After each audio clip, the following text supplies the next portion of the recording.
Северна Кореја соопшти дека внимателно ги испитува плановите да изведе ракетен напад врз Гуам, американски остров на Пацификот.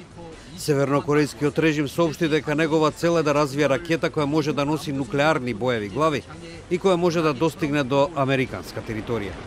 Напад со ракета од среден дострел би можело да биде изведен врз Гуам во секој момент откако за тоа ќе донесе одлука лидерот Ким Џонг Ун, соопшти представник на Севернокорејската народна армија. Гуам е клучна база на Соединетите држави од каде што би можеле да извршуваат воени мисии во Азија. Северна Кореја ги обвини Соединетите држави дека подготвувале предупредувачка војна, која би можело да прерасне во тотална војна, во која ќе бидат, како што се наведува, збришани сите упоришта на нашите непријатели, вклучувајќи ги оние на американско копно.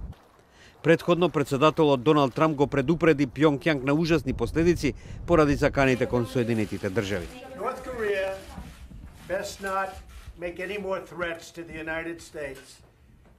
They will be met with fire and fury like the world has never seen.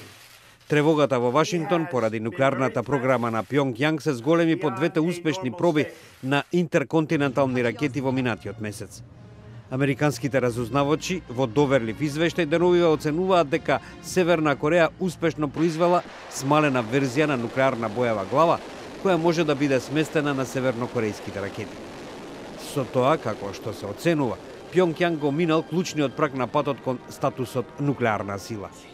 Американската одбранбена разузнавачка служба заклучи дека Ким Џонг Ун сега поседувал 60 нуклеарни боеви глави. Во обид да го запре развојот на севернокорејската нуклеарна програма, Советот за безбедност на Обединетите нации на 5 август воведе нови санкции врз Пјонгјанг. Севернокорејскиот режим ги оцени како удар врз суверенитетот и предупреди дека е подготвен да му даде тешка лекција на Вашингтон.